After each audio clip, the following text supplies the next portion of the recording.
मेवाड़ धरा के स्वाभिमान की पूज्य धरा से आया हूं। राणा प्रताप के स्वाभिमान की पूज्य धरा से आया हूं। चित्तौड़ दुर्ग के विजय स्तंभ से तुंग हौसले लाया हूं। हल्दी घाटी की वह माटी कण कण जिसका चंदन है, मेरी कविता कुछ और नहीं, उस माटी का अभिनंदन है। मेरी कविता कुछ और नहीं, वाह, उस माटी का पूजन करके उत्सव त्योहार मनाता हूं। इन गौरवशाली मंचों पर गाथा वीरों की गाता हूं। मेवाड़ धरा के चंदन से मैं दुनिया को महकाता हूं। सद्धर्म सनातन का प्रहरी योगेंद्र तभी कहलाता हूं। सद्धर्म सनातन का प्रहरी। बहुत अच्छे भाई साहब, इतनी चेतना आपने दी है मुझे। मैं आरंभ होना चाहता हूं, यही हौसला बनाए रखना। तमाम बड़े लोगों को प्रणाम करता हूं, आगे बढ़ता हूं, सुनिएगा। जब वतन की अस्मिता ही डोलती हो लक्ष्य खोकर, वाह, शब्द शर से लक्ष्य का संधान कविता है सुनो। और क्षीर सागर के मथन से गरल का प्राकट्य हो, तब शिष्ट के कल्याण हित विषपान कविता है सुनो। वाह, वाह। मांस नोचे धर्म का ही जब अधर्मी गिद्ध बनकर, धर्म रक्षा के स्वरों का गान कविता है सुनो। और सागरों के शांत जल में ज्वार का उन्माद भरकर, शब्द शक्ति जागरण अभियान कविता है सुनो। इस अभिनव अभियान में मैं सनातन धर्म का प्रहरी योगेंद्र अक्षर का अभीष्ट अनुष्ठान करता हूँ। धर्म निरपेक्ष नहीं, धर्म अनुरक्त होकर समस्त धर्म मजहब का अभिन्न मान सम्मान करता हूँ। राष्ट्र की चरण वंदना में अभिव्यक्ति के पुरस्तात शब्द बुद्धि की अधिष्ठात्री का ध्यान करता हूं। और अत्यंत अनुद्दत भाव से नतशीश होकर विद्वत मंच सहित बांदा की पावन वसुंधरा पर विराजमान तमाम देशभक्तों के चरणों में हल्दी घाटी की माटी का प्रणाम निवेदित करता हूं। बहुत अच्छे। मेरी कविता शब्दों का सोले श्रृंगार नहीं है, और मेरी कविता छंदों की मीठी रसधार नहीं है। मेरी कविता प्यासे भंवरों की गुंजार नहीं है, और मेरी कविता सावन की मदहोश बहार नहीं है। मेरी कविता हंसी ठिठोली का व्यापार नहीं है, काव्य मंच की मर्यादा का कारोबार नहीं है। मेरी कविता सामंतों का वंदनहार नहीं है, और हंस वेश में जिस्म फरोशी का दरबार नहीं है। मेरी कविता ओज भरी भाषा के द्वार खड़ी है, भूषण दिनकर की ड्योढ़ी पर पहरेदार खड़ी है। मेरी कविता समझौतों की शर्तों से इनकार करेगी, अवरोधों की चट्टानों से टकरा कर टंकार करेगी। मेरी कविता खुददारी से युद्धों को स्वीकार करेगी। कुरुक्षेत्र में कौरव दल के कुल का कुल संहार करेगी। मेरी कविता भ्रष्ट व्यवस्था का प्रतिकार करेगी। मेरी कविता भ्रष्ट व्यवस्था का प्रतिकार करेगी, और मेरी कविता भारत मां की जय जयकार करेगी। मेरी कविता वीर शहीदों का बलिदान कहेगी, भारत माता के अंतस का स्वाभिमान कहेगी, विश्व गुरु के सिंहासन का गौरव गान कहेगी, और वंदे मातरम के अर्थों में अभ्युत्थान कहेगी। मेरी कविता भोले शंकर बाबा का विषपान कहेगी, सागर तट पर कुपित राम के बाणों का संधान कहेगी, कुरुक्षेत्र के मध्य पार्थ से भगवत गीता ज्ञान कहेगी। शब्द शब्द में मेरी कविता गर्वित हिंदुस्तान कहेगी। शब्द शब्द में मेरी कविता गर्वित हिंदुस्तान कहेगी। शब्द शब्द में मेरी कविता गर्वित हिंदुस्तान कहेगी। अब धरती से आसमान तक वंदे मातरम गान उठेगा। वाह। मैं आज ट्रेन में था तो पूरे 14 घंटे तक लाइव टीवी देख रहा था, देश का पराक्रम देख रहा था, पंक्तियां पढ़ रहा हूं। अब धरती से आसमान तक वंदे मातरम गान उठेगा। अगर लहू में स्वाभिमान है, रग रग में तूफान उठेगा। भारत मां न होता संविधान की वर्दी पर, तो आतंकी घटनाओं को कोई नादान नहीं करता। और सही वक्त पर सरेआम अफजल को फांसी दी होती तो मुंबई में घनघोर धमाके वो शैतान नहीं करता। वाह। एक कमजोर हो गए आप, मुझे हौसला देना। एक शीश के बदले में यदि 10 हमने काटे होते तो रणवीरों का वतन व्यर्थ में फिर बलिदान नहीं करता, और 2-4 दरिंदों की फांसी यदि लाल किले पर हो जाती तो भारत में घुसने की हिम्मत पाकिस्तान नहीं करता। भाई साहब क्या बात है। पूरा कवि सम्मेलन वार्ड नंबर 18 से चल रहा है। सैल्यूट है इस युवा तरुणाई को। देश की जिंदा जवानी धीर क्यों धारण किया रे, हर भुजा में शौर्य का आह्वान होना चाहिए। धर्म रक्षा की प्रबल प्राणित प्रतिज्ञा के लिए भुजदंड में गांडीव का संधान होना चाहिए। प्रज्ञावाणी यज्ञ की प्रज्ञान ज्वाला प्रज्वलित हो, या रगों में रक्त का तूफान होना चाहिए। देश की जयकार हो या तालियों की गड़गड़ाहट, धड़कनों का घोष हिंदुस्तान होना चाहिए। बहुत महत्वपूर्ण बात निवेदन करने जा रहा हूं। यह भ्रम मत पाल लेना। जिस भी पार्टी में हम काम करते हैं, एक बार मेरी बात को सुन लें। यह भ्रम मत पाल लेना कि हमने 10 वर्षों में कर दिया। यह भ्रम मत पाल लेना कि हमने 10 दिन में कर दिया। नमस्ते सदा वत्सले कहते कहते, ध्वज प्रणाम करते करते 100 वर्ष की यात्रा नहीं की होती तो आज ये दिन देखने को नहीं मिलता। माफ कीजिएगा। वाह वाह। कमजोर तालियां एक बार दोनों हाथ खड़े करिए। क्या बात कही है। मैं भाषण सुन रहा था, मुझे कहा गया, एक संत यहां विराजमान थे, शायद कहीं निकल लिए हैं, अभी बैठे हैं। नहीं आप तो विराज रहे हैं। एक भाई साहब जो गौशाला, हाँ गौशाला वाले जो भाई साहब थे, वो कह रहे थे कि आज सबसे महत्वपूर्ण समस्या क्या है देश की। वो जो महत्वपूर्ण समस्या बता रहे थे, हो सकता है कि वो भी महत्वपूर्ण समस्या हो, लेकिन उससे भी महत्वपूर्ण समस्या से अपनी बात का शुभारंभ करना चाहता हूं। मुझे समय की जो सीमा दी गई है, मैं एक अनुशासित संगठन का सिपाही होने के नाते उस समय की अनुपालना करते हुए अपने काव्य पाठ को विराम दूंगा। इसलिए मुझे कम समय में समर्थन देने की कोशिश करना, हिम्मत देना, हौसला देना कि मैं अपनी बात पूरी कहकर जाऊं। एक महत्वपूर्ण मंच है, इसलिए मैं मेरी बात कहने आया हूं, और आज मौका है, दस्तूर है, इसलिए निवेदन करता हूं। और आप लोगों को निवेदन नहीं कर रहा, आपके माध्यम से वहां तक अपनी आवाज पहुंचाना चाहता हूं कि पृथ्वीराज की भूलों वाले पन्ने वापस मत खोलो। शूल बिछे आंगन में हरगिज अंधे होकर मत डोलो। धूल चटा दो गिद्धों को जो घर में घुसकर घात करें, और जीभ काट लो पिल्लों की जो कश्मीर की बात करे। आहा, क्या बात है।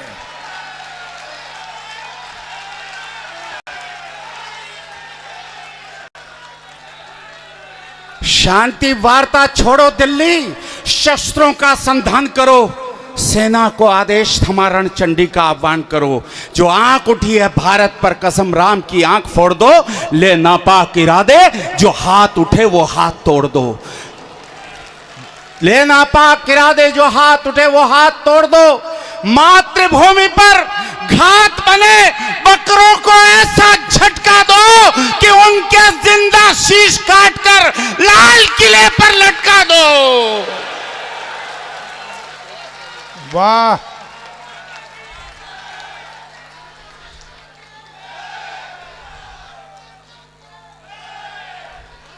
मैं बड़ी समस्या की तरफ आपका ध्यान आकृष्ट करना चाहता हूं। मैं तो केवल आपकी तासीर देखना चाहता था। तेवर की पंक्तियां कहकर मैंने तासीर देख ली। मैं जिस तासीर के लोग बैठे, हो सकता है मेरी 2 पंक्तियों को आप समझ लें तो मैं पूरी बात कहूंगा। निवेदन करता हूं। हार नहीं मानी थी हमने युग के चांद सितारों से। भाई साहब बैठो, चुनाव खत्म हो गए। थोड़ी देर के लिए यह हलचल अगर थम जाएगी, मैं केवल 4-4.5 मिनट का समय मांग रहा हूं। थोड़ी देर के लिए हलचल को खत्म कर देना। आप जिस तरह से इधर उधर हलचल कर रहे हैं, हमारे देश के योद्धा 8-8 घंटे तक राइफल तान कर एक लक्ष्य पर राइफल तान कर ऐसे खड़े रहते हैं कि 3-3 इंच की बर्फ उनकी नाल पर जम जाती है। मैं निवेदन कर रहा हूं आपसे, उन लोगों से जाकर पूछिए कि स्थिर रहना क्या होता है, स्थित प्रज्ञ होना क्या होता है। मैंने रात को 2:30 बजे जब वीर नीचे आया, मुझे यह सौभाग्य प्राप्त है कि पिछले 1 दशक से सेना के कैंपस में जाता हूं, जीरो लाइन पर जाता हूं। 10 सालों से मैं जैसे आप बैठे वैसे वर्दी के वीरों को कविता सुनाकर आता हूं। 72 बार मैंने ऐसे मंचों पर जहां वर्दियों के लोग बैठे हैं उनको कविता सुनाकर आया हूं, कश्मीर जाकर आया हूं। बहुत तब मैं बहुत जिम्मेदारी के साथ निवेदन, और मुझे यह भी सौभाग्य प्राप्त है, भारत विकास परिषद में काम करता हूं, राष्ट्रीय कवि संगम का सिपाही हूं। तब निवेदन करता हूं कि जब उग्रवाद का हमला हुआ, मेरा कार्यक्रम बेस हॉस्पिटल श्रीनगर में मेरा कार्यक्रम था, 1 घंटे के लिए घायल सैनिकों के लिए कार्यक्रम था। मुझे पता लगा कि इस प्रकार से हमला हुआ है, 3 की शहादत हो गई और 4 लोग गंभीर रूप से घायल हैं जिनको ओ पॉजिटिव रक्त की आवश्यकता है। मैं वहां पहुंचा तो पता लगा कि ओ पॉजिटिव रक्त केवल अभी तक 1 जने को मिल पाया, अभी 3 और रक्त की जरूरत है। ईश्वर ने मेरी रगों में भी ओ पॉजिटिव रक्त दिया था। मेरे जीवन का 81वां रक्तदान मैंने एक सैनिक के लिए किया जिसका नाम ऋषि कुमार होता है साहब। अब मैं 2 पंक्तियां ये निवेदन करना चाहता हूं कि अभी दस्तूर है, मुझे समय की कमी है, हलचल को रोकना निवेदन करता हूं, सुनिएगा। हार नहीं मानी थी हमने युग के चांद सितारों से, थोड़ी सी आवाज उठाओ भैया। हार नहीं मानी थी हमने युग के चांद सितारों से, लेकिन अक्सर हार गए हम घर के ही गद्दारों से।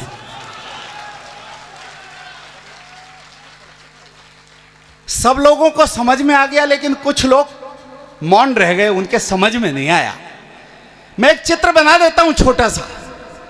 कटते हुए वृक्ष से कुल्हाड़ी ने कहा, वृक्ष तुम्हारी तो नियति ही कटना है, मैं जब तुम्हें काट रही हूं तो इतना दर्द क्यों हो रहा है। वाह। वृक्ष ने जवाब दिया, कुल्हाड़ी मेरे ही वंश का अंश जब मेरे विध्वंस का कारण बन गया हो और यह दंश मुझे मेरी छाती पर झेलना पड़ रहा हो तो दर्द होना स्वाभाविक है। ये जो हत्ता तुम्हारा साथ दे रहा कुल्हाड़ी, ये मेरे वंश की औलाद है, मेरे कुल की औलाद है। ये हत्ता अगर तुम्हारा साथ नहीं देता कुल्हाड़ी तो तुम मुझे शायद काट नहीं पाती। क्या बात है। अब समझ में आ गया होगा। निवेदन कर रहा हूं, सबसे महत्वपूर्ण विषय पर जाना चाहता हूं, सुनिएगा। हार नहीं मानी थी हमने युग के चांद सितारों से, लेकिन अक्सर हार गए हम घर के ही गद्दारों से। इसीलिए 2 मुल्क हमारी धरा दबाए बैठे हैं। 81,000 वर्ग किलोमीटर का क्षेत्र पाकिस्तान के कब्जे में है, जिसको पीओके कहा जाता है। सारे उग्रवादी कैंप वहीं पे लगे हुए, आतंकवादी कैंप वहीं पे लगे हुए हैं। 43,000 वर्ग किलोमीटर का क्षेत्र चीन के कब्जे में है। दोनों क्षेत्रफल मिला दो तो 50% कश्मीर भी हमारे पास नहीं है। ये जो नक्शा हमें बताया जाता है ये केवल कागज का नक्शा है, माफ कीजिएगा, और बाकी का कश्मीर भी हम वर्दियों के दम पर लेकर बैठे हैं। लेकिन मेरी पीड़ा ये नहीं, कश्मीर जो हमारा है वो तो हमारा ही है, वो कश्मीर भी हमारा है जिसे पीओके कहते हैं, माफ कीजिएगा। 2 बार सदनों में प्रस्ताव पारित है, सर्वसम्मत प्रस्ताव है, एक भी मत विरोध में नहीं पड़ा कि हम हमारी जमीन वापस लेकर रहेंगे। यार 10 साल पहले का शासन होता तो शायद ये कविता मैं इस मंच पर नहीं पढ़ता, लेकिन 1 दशक से एक बब्बर शेर दिल्ली में बिठाकर रखा हुआ है, इसलिए हिम्मत कर रहा हूँ, ये कविता पढ़ रहा हूँ। संतों के माध्यम से भी आवाज वहां तक पहुंचे और आज मेरे संकल्प की साधना पूरी हो, इस व्रत के साथ कविता को पढ़ता हूँ। मैं जहां जाता हूँ इस कविता का पाठ इसलिए करता हूँ, मेरा संकल्प यह है कि मेरे जीते जी भारत को, अगर भारत माता के मस्तक की बाकी धरती अगर भारत को मिल गई तो इससे बड़ी साधना मेरे जीवन की और कुछ हो नहीं सकती। बहुत पत्र लिखे सरकारों को लेकिन कुछ नहीं हुआ। सुनिएगा, कविता सुनाता हूं। हार नहीं मानी थी हमने युग के चांद सितारों से, लेकिन अक्सर हार गए हम घर के ही गद्दारों से। इसीलिए दो मुल्क हमारी धरा दबाए बैठे हैं, सैनिक योद्धा निज पौरुष की त्वरा दबाए बैठे हैं। भाल भारती माँ का है ये बस केवल कश्मीर नहीं, स्वाभिमान की स्वर्ग धरा है असुरों की जागीर नहीं। जहां मुखर्जी का बलिदानी घोष गूंजता नारों में, ब्रिगेडियर उस्मान दफन है घाटी के गलियारों में। जिस धरती पर लोह पुरुष की गौरव गाथा अंकित है और खंड खंड भूखंड जोड़कर भारत माता अंकित है। पाक चीन के व्यतिक्रम वाला, पाक चीन के कब्जे वाला वो कश्मीर हमारा है और भारत मां का मस्तक हमको प्राणों से भी प्यारा है। एक बात बता देता हूं, आपका हौसला आपके अंदर कम नहीं है, लेकिन आप थक गए, बहुत देर से कार्यक्रम चल रहा था। लेकिन इस पंक्ति पर हौसला रखना, अगर आपका हौसला रहा तो 24 घंटे में परिणाम आएगा। बांदा के वीरों में हौसला रहा तो 24 घंटे में परिणाम आएगा। मैं पंक्तियां पढ़ता हूं। उजियारे की उत्कंठा थी हर दीपक हर बाती में, कितने घाव किए हमने ही भारत मां की छाती में। क्यों आखिर नेतृत्व देश का समझौतों में हार गया, कितने गाफिल निकले हम वो घर में घुसकर मार गया। कायरता की कालिख पोती वीरों के बलिदानों पर, कितने शूल सजाए हमने फूलों के गुलदानों पर। अरे कुल्हाड़ी मारी हमने खुद अपने ही पांव पर, अरे कुल्हाड़ी मारी हमने खुद अपने ही पांव पर। लाल बहादुर खोया हमने ताशकंद के भावों पर। जिस डाली पर, समझदार लोगों को प्रणाम करता हूं, जिस डाली पर बैठे थे हम उसको खुद ही काट लिया। जिस डाली पर बैठे थे हम उसको खुद ही काट लिया और नेहरू जिन्ना बनकर हमने भारत मां को बांट लिया। वाह भाई योगेंद्र जी, बहुत अच्छे। पंक्ति पर हौसला देना। आजादी की तस्वीरों में लाल लहू की धारा है और भारत मां का मस्तक हमको प्राणों से भी प्यारा है।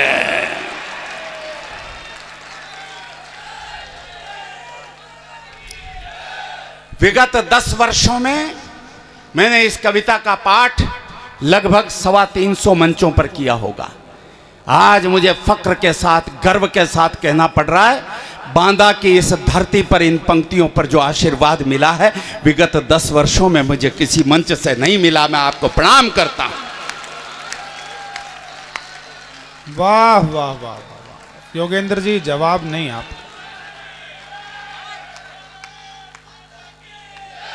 जरा मिलकर बोलिए योगेंद्र जी, मिलकर बुलवा दीजिए जरा एक बार। जय जय मातरम, मातरम, जय। ऐसे लोग सब जगह नहीं होते साहब, सब जगह ऐसे लोग नहीं होते। ये देश, आज ये देश अगर ऐसे युवाओं के कंधे पर होता तो 2047 तक का इंतजार नहीं करना पड़ता। ये बांदा के जवानों को देखकर कह रहा हूं, निवेदन करता हूं, वरना हम प्रताप का स्वाभिमान वो हल्दी घाटी भूल गए। हम प्रताप का स्वाभिमान वो हल्दी घाटी भूल गए। पूज्य पद्मिनी के जौहर की वो परिपाटी भूल गए हम। कृष्णचंद्र ने वैशी कंस मिटा डाला और रामचंद्र ने रक्ष कुलों का पूरा वंश मिटा डाला। 5 गांव की खातिर हमने महाभारत कर डाला था। कुरुक्षेत्र के युद्ध स्थल को शोणित से भर डाला था। छक्के छूट गए अकबर के राणा की हुंकारों से। अंग्रेजों को धूल चटा दी झांसी की तलवारों से। जलियांवाला आभार भाई साहब, क्या पढ़ रहे हो योगेंद्र जी? कमाल, आभार आपका, बहुत आभार, कमाल कर रहे हैं आप। वाह वाह। अंग्रेजों को धूल चटा दी झांसी की तलवारों से। जलियांवाला बाग सरीखे बलिदानों को भूल गए। जलियांवाला बाग सरीखे बलिदानों को भूल गए। जलियांवाला बाग सरीखे बलिदानों को भूल गए। याद करो, याद करो, हम हंसते हंसते फांसी पर भी झूल गए। ये हिंदुस्तान है।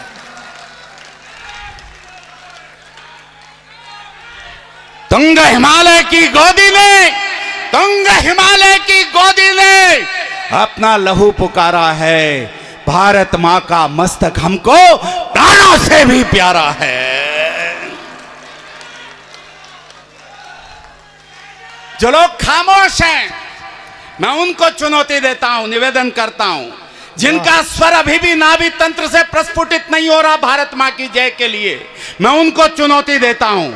कभी गुलामी की जंजीरें, कभी घात प्रतिघात सहे, एक सदी के कालखंड ने बेशक झंझावात सहे, अवरोधों ने रुद्ध किया पर कदम हार कर रुके नहीं, इंच इंच कट गए युद्ध में, शीश हमारे झुके नहीं। भाई कमाल है योगेंद्र जी। पूरे सदन के हाथ नहीं उठे प्रवीण भाई, पूरे सदन के हाथ नहीं उठे, लोग भूल गए 2 सैनिकों के मस्तक काटे गए थे। हेमराज का मस्तक लौटकर हिंदुस्तान नहीं आया। सरकारों ने, तत्कालीन सरकारों ने कुछ नहीं किया, तो वो माँ अपने बेटे का मस्तक पाने के लिए अन्न जल का त्याग करके अनशन पर बैठी। माता बहनों की उपस्थिति है। मैं कहा करता हूँ, इस देश को आज़ादी केवल चरखा काटने से नहीं मिली, इस देश को आज़ादी भगत सिंह, राजगुरु सुखदेव की शहादत से भी नहीं मिली। इस देश को अगर आज़ादी मिली तो इन माताओं की वजह से मिली, जिन्होंने ऐसे पूत पैदा करके भारत माँ की छाती पर न्योछावर कर दिए। बहुत अच्छा। वो माँ 5 दिन तक अन्न जल का त्याग करके अनशन करती रही। मेरे मंच पर 2 मेरी बहनों की उपस्थिति, तब निवेदन करता हूं, 5 दिन तक अनशन करती रही। पत्रकार समाज के लोग यहां बैठे होंगे। एक पत्रकार ने जाकर पूछा उस माँ से, माँ जब तुमने अपने बेटे को देश की सेना में भर्ती करा दिया, फिर उसके मस्तक को पाने के लिए अनशन करती हो? माँ ने जवाब दिया, बेटा मैं जानती हूँ, जिस दिन मैंने बेटे को सेना में भर्ती कराया था, मैंने उसके प्राण तो देश पर न्योछावर कर दिए, लेकिन आखिर तो उसकी माँ हूँ। 9 महीने तक इस कोख में मैंने उसका पालन पोषण किया है। क्या उसके बलिदान के बाद उसके मस्तक को चूमने का अधिकार एक माँ को नहीं मिलेगा? पत्रकार जिद्दी था। पत्रकार ने कहा, सर, पत्रकार ने कहा कि मस्तक मिल गया तो क्या कर लोगी माँ? माँ ने कहा, बेटा उसका मस्तक मैं मेरे लिए नहीं चाहती थी। अरे मैं तो ये देखना चाहती थी कि देश के दुश्मन जब सामने खड़े थे तो उसकी भ्रुकुटी का तनाव कैसा था, देश के दुश्मन जब सामने खड़े थे तो उसके जबड़ों की कसावट कैसी थी, देश के दुश्मन जब सामने खड़े थे तो उसके माथे पर स्वाभिमान की रेखाएं कैसी चमक रही थी, और देश के दुश्मन जब सामने खड़े थे तो उसकी आंखों में उतरे हुए खून की लालिमा कैसी थी। अपने नन्हे 6 वर्ष के पोते को बताना चाहती थी कि देश के दुश्मन जब सामने खड़े हों तो देशभक्तों के चेहरे की भाव भंगिमा कैसी होनी चाहिए। बहुत अच्छा।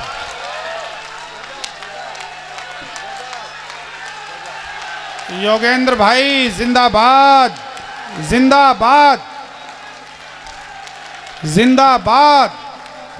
कुछ वर्षों बाद वो पत्रकार 1-1.5 वर्ष बाद उस मां से मिलता है, मां तुम्हारे बेटे का मस्तक अब लौट के नहीं आएगा मां, मुझे पता चला है कि तुम्हारे बेटे के मस्तक पर अनुसंधान पाकिस्तान में किए जा रहे हैं, शोध किए जा रहे हैं, ये पता लगाने की कोशिश की जा रही है कि आखिरकार, यार मैं महाराणा प्रताप जयंती के अवसर पर बोल रहा हूं, पंक्ति टिप्पणी करता हूं, सुनिएगा। आखिरकार ये भारत के सैनिक के मस्तक में अरे ऐसी क्या खास बात होती है कि ये कट तो जाते हैं लेकिन झुकने को तैयार नहीं होते।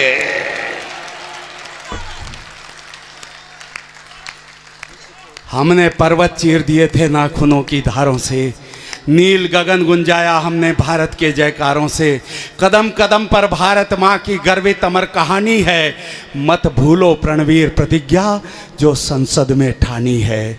सूर्य वंश की तरुणाई में, वहां सूर्य वंश की पूरब में, सूर्य वंश की तरुणाई में जागी जबर जवानी है और समझौतों में हार गए वो धरती वापस लाली है।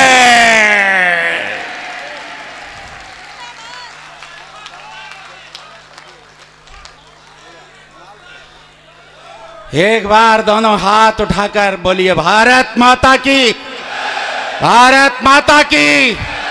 मुट्ठियां ऐसे तान कर ऊपर उठाइए कंधों से। 9 करोड़ कोशिकाओं की शक्ति को मुट्ठियों में समेट लीजिए। कंधे से मुट्ठियां उठे तो आकाश में छेद करने के लिए उठे, और आवाज उठे तो नाभि तंत्र से उठे। 1 लाख वर्ष बाद भी कोई पता लगाए वैज्ञानिक, तो पता लगे कि बांदा के ऑडिटोरियम से भारत मां की जयकार बोली गई है। बोलिए भारत माता की।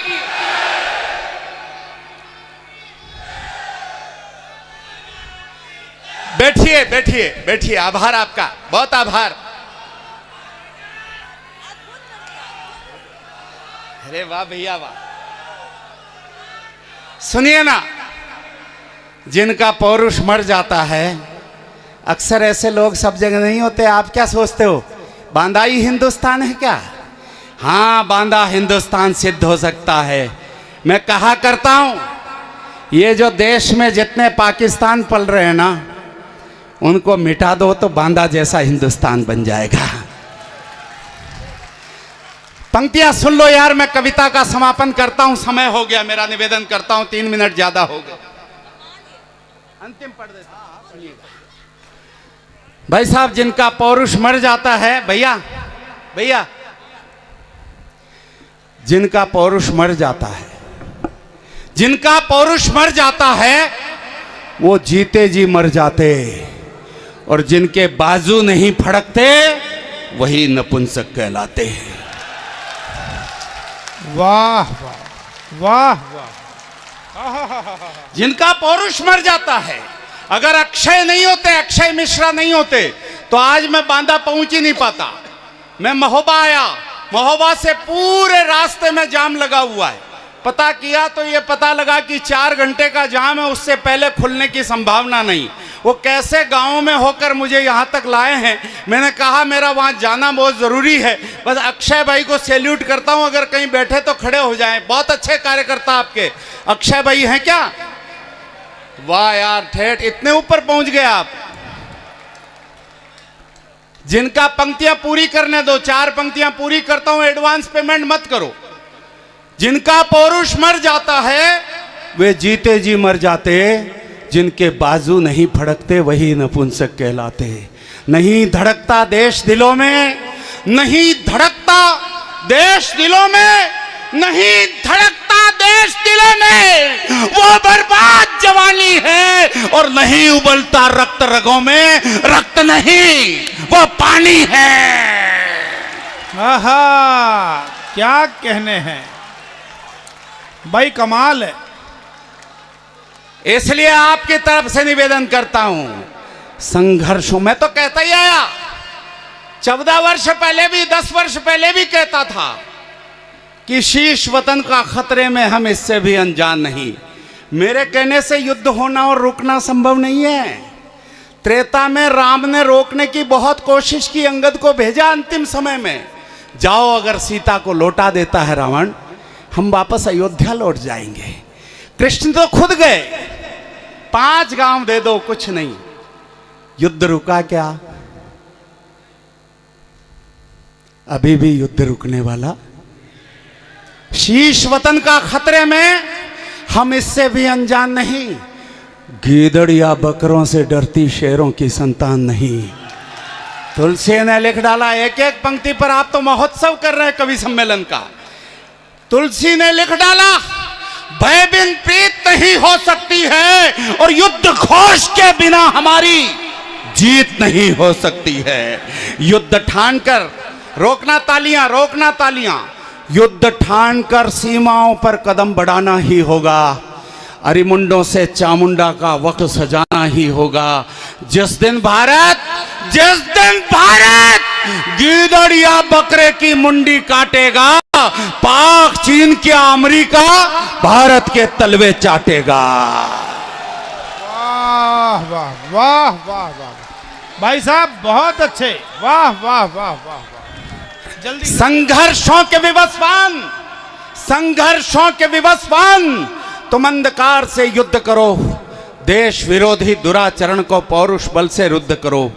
वक्त पड़े तो अरिशोणित से श्वेत धरा को लाल करो, प्राण प्रतिज्ञा प्रतिपालन से जग में ऊंचा भाल करो। हिंसक दंभी दुष्ट दरिंदे, समझदार लोग आना मेरे साथ में। हिंसक दंभी दुष्ट दरिंदे, दुश्मन का मद चूर करो, या तो शीश कुचल डालो या झुकने पर मजबूर करो। भाई क्या तर्क है। वाह। इतिहासों के दंश मिटाकर दाग ध्वंस के दूर करो। कौरव दल की खुली चुनौती हिम्मत से मंजूर करो। कुरुक्षेत्र के कृष्ण पार्थ में पौरुष का संचार करो। चक्र सुदर्शन धारण करके दुश्मन का संहार करो। बहुत अच्छे, बहुत अच्छे। एक प्रतिज्ञा करना चाहता हूं, एक आह्वान करना चाहता हूं। धीरज का अतिरेक किया तो भूल बड़ी कर जाओगे। इन 4 पंक्तियों पर एक भी हाथ खामोश रहा तो बांदा में प्रतिज्ञा लेता हूं, तुलसी की जन्मस्थली पर प्रतिज्ञा लेता हूं, आज के बाद इन पंक्तियों का पाठ देश में किसी मंच से नहीं करूंगा।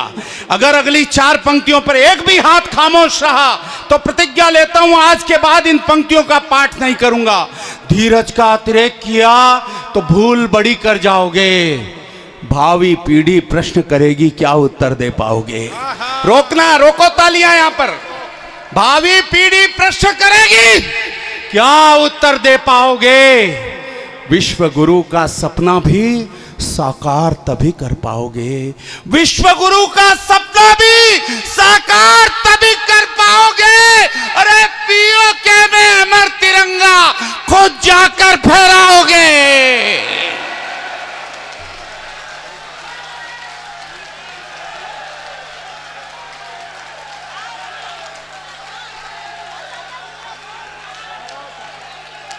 भाई सूरज का लाचार समर्पण हमको नहीं गवारा है। मैं विराम देना चाहता हूं मेरी वाणी को। ऐसी विदाई देना। परसों मुझे दिल्ली के एक कार्यक्रम में कविता पाठ करना है। वहां जाकर ये कहना चाहता हूं, बांदा से वरदान लेकर आया हूं, आशीर्वाद नहीं। बांदा से वरदान लेकर आया हूं, बांदा की ऊर्जा लेकर आया हूं कविता पढ़ने के लिए, ये कहना चाहता हूं। ऐसी विदाई दे देना, क्योंकि मेरा निवेदन यह है, अभी कुछ बिगड़ा नहीं। फिर से निर्मल कर सकते हो तुम गंगा के धारों को, फिर दावानल कर सकते हो दहक रहे अंगारों को, फिर हुंकार बना सकते हो इनकलाब के नारों को, तुम मुट्ठी में कर सकते हो सूरज चांद सितारों को। तुम चाहो तो कतरा कतरा रत्नाकर हो सकता है, तुम चाहो तो कंकर कंकर शिव शंकर हो सकता है, तुम चाहो तो राम राज्य का दौर शुरू हो सकता है, और तुम चाहो तो भारत फिर से विश्व गुरु हो सकता है। सूरज का लाचार समर्पण हमको नहीं गवारा है। देश चरण में मस्तक अर्पण दृढ़ संकल्प हमारा है। नेत्र तीसरा खोलो शंकर, नेत्र नेत्र तीसरा खोलो शंकर। तख्त लहू की धारा है, भारत माँ का मस्तक हमको प्राणों से भी प्यारा है।